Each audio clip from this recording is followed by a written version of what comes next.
pledge. I commit to be vigilant and bear in mind at all times the risk to myself and my colleagues from COVID-19. I promise to take all necessary precautions that prevent the spread of this deadly virus. I promise to follow and encourage others to follow the key COVID appropriate behaviors, to always wear a mask, face cover, especially when in public places, to maintain a minimum distance of 6 feet from others, to wash my hands frequently and thoroughly with soap and water. Together, we will win this fight against COVID-19.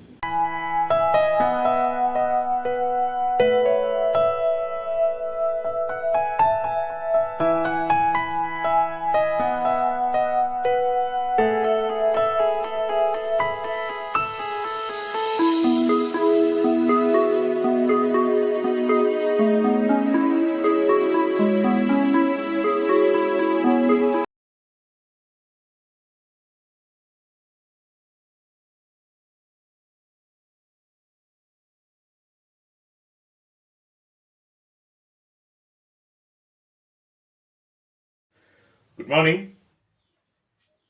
Last class we were talking about the lesson. So there was rise of independent regional powers in India.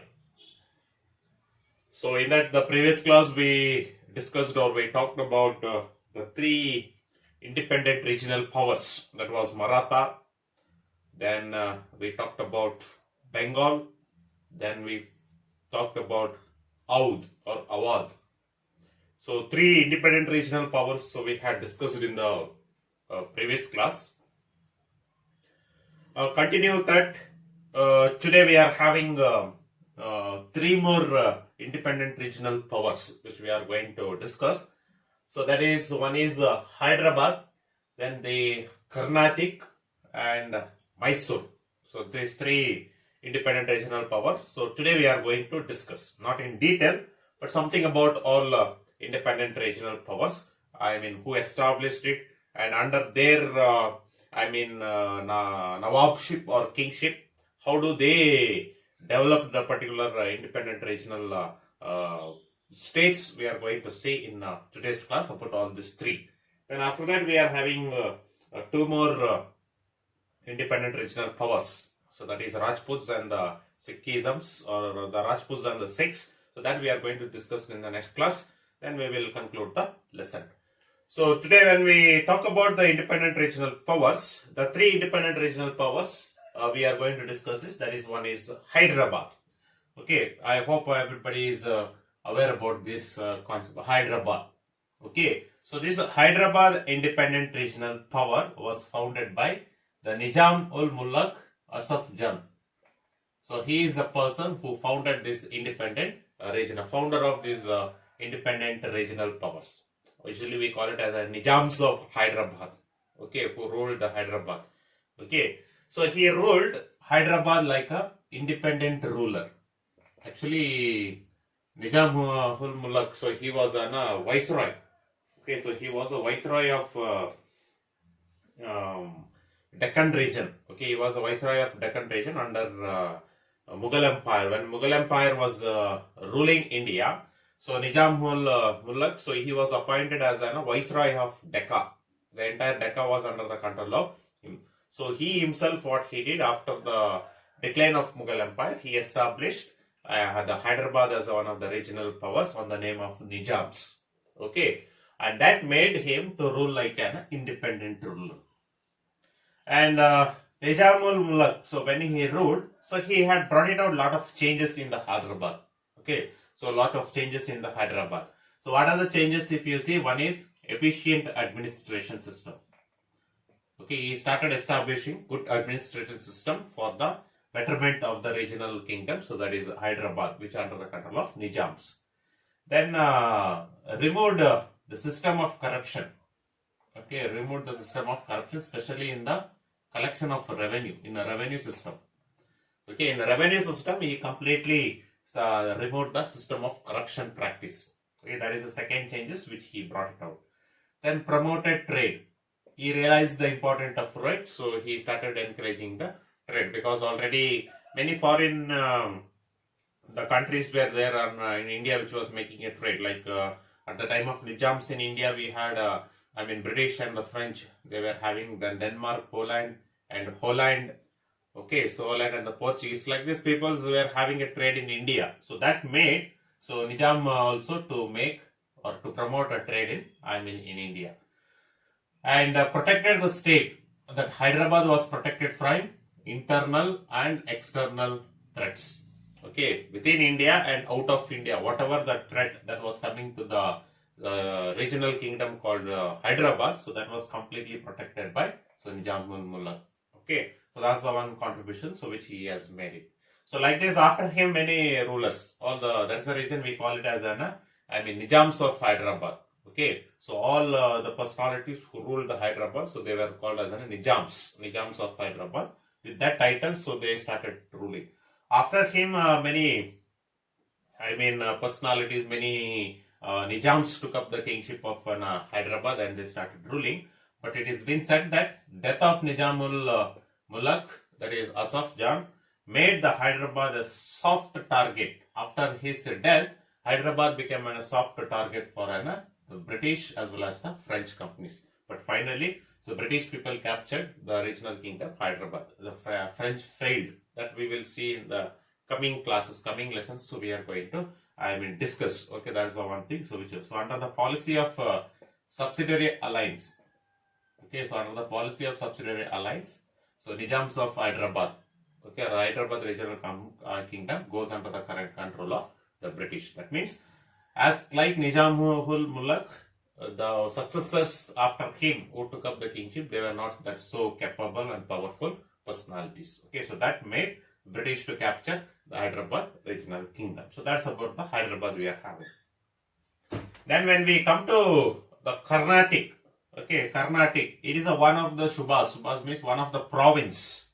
Okay, one of the province in the Decca. That means in South India, it was Carnatic. It's one of the province, which was under the control of Nizams of Hyderabad. Okay, which was under the control of Nizams of Hyderabad, and it was freed from these Nizams of Hyderabad, and Carnatic also was called as one of the Deccan regional kingdom by the different Nawabs. Okay, which they made as an independent and established the hereditary rule even in the Deccan region of Carnatic. Okay, so that also war of successions led to.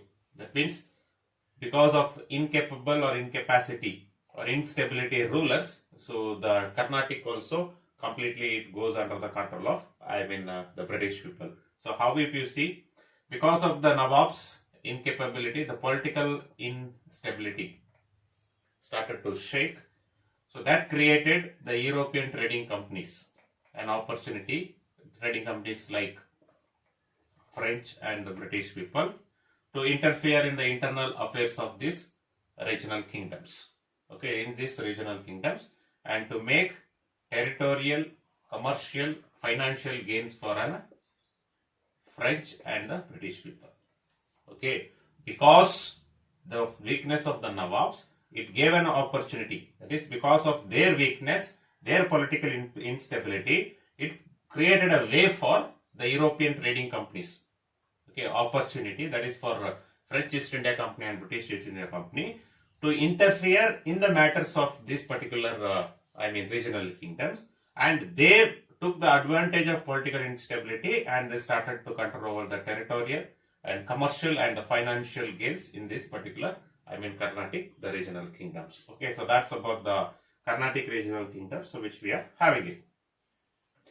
And next, the sixth one we are having, very important one, so that is the Mysore regional kingdom.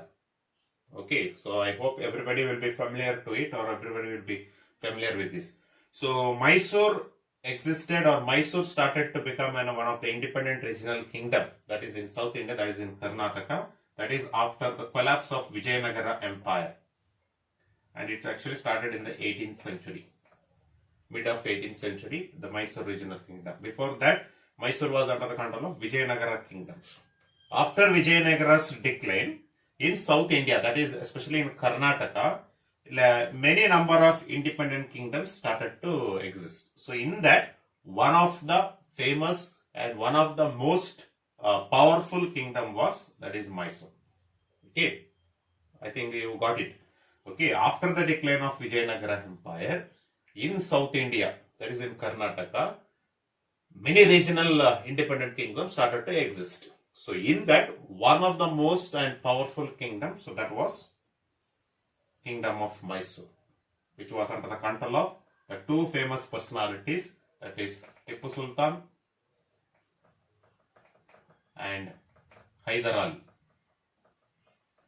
These two people made the Kingdom of Mysore as one of the powerful and one of the, most powerful and prosperous regional kingdom, in South India. Okay, now let us see one by one we will talk. First we will talk about Hyder Ali's kingship. Then after that we will talk about the Tipu Sultan's kingship, two personalities also we are going to discuss. When we talk about first Hyder Ali, basically Mysore under the leadership of Hyder Ali emerged as one of the most powerful kingdom in South. Okay, most powerful kingdom, so in South, which we are having it here. Okay, it's because of Hyder Ali, and Hyder Ali is being the founder for the, Mysore Independent Regional Kingdom. He is the founder, and under his kingship, Mysore started to emerge as one of the most powerful, regional kingdom in the South. Okay, that is the one thing which we are having it. Then Hyder Ali basically was an ordinary soldier. He was under Vijayanagara kingdom, when Vijayanagara Empire, when he was, basically, so during the time Hyder Ali was an ordinary soldier. He was. Later on, from soldier, his position where goes to a commander. So from commander, he started establishing himself as one of the independent authority over the Mysore state in 1761. Okay, so taking the advantage of his commandership position and his capability and his capacity to be proved, so he established himself authority over the Mysore state or Mysore regional kingdom in the 1761. Okay, and during his time of kingship, so Hyder Ali made Mysore as a Mysore state as a prosperous and powerful, in the South Kingdom. Okay, and more about this in coming lessons. We are going to talk especially Anglo-Mysore wars. So when we talk in the next lesson, so once again we will be talking about this Mysore regional kingdom, and there we will go with the in detail about the Hyder Ali. And after the death of Hyder Ali, the kingship. Okay, there are four Anglo-Mysore war. First Anglo, second Anglo, third and fourth Anglo-Mysore war. So in the second Anglo-Mysore war, the death of Tipu Sultan, Hyder Ali takes up. After that, the Mysore regional kingdom or Mysore regional state was taken under the control by his son, that is Tipu Sultan. Okay, so Tipu Sultan is referred as a worthy successor of Mysore state. Okay, Mysore state. And during his kingship, he had brought out many reforms. So very important reforms. Okay, one is first and foremost reforms he brought out is he reorganized the system of administration was completely reorganized. Then modernized the army. Okay, so modernized the army, introduced a new weapons, because it's almost in the 18th century, mid of 18th century, the regional kingdom. So during that time, the modernized weapons were introduced in India to the soldiers. Then strengthened the economy by encouraging agriculture.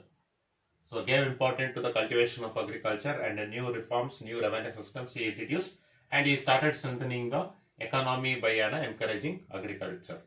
Then a trade, modern trade and industries. Okay, where he started to have a trade with many foreign countries in order to develop the Mysore regional kingdom. So these are the four reforms which he brought it out under his kingship, which we can see it. But badly, during Hyder Ali's kingship and Tipu Sultan kingship, they are the two, South kings who gave a complete challenge to the rise of British power in India. Okay, almost the four Anglo-Mysore wars, they had fought it. So first two with Hyder Ali, and second, third and fourth with the Tipu Sultan.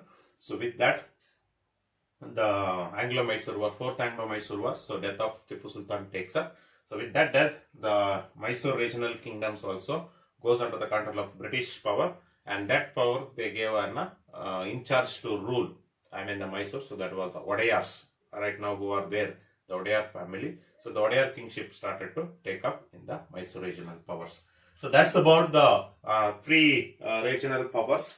I mean, in today's class, what we are having it. So Hyderabad and Carnatic and Mysore. So in this, the Mysore regional power is very important.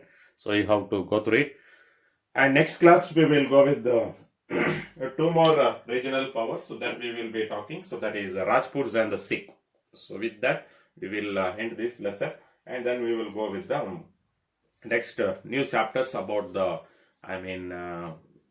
Anglo-Mysore wars or Carnatic wars, which we are going to discuss. So that's about the three regional powers, so which we are having it. So next class, so we will meet the next remaining two regional powers. So till here you can go with the textbook, or you can just refer the textbook once. Thank you.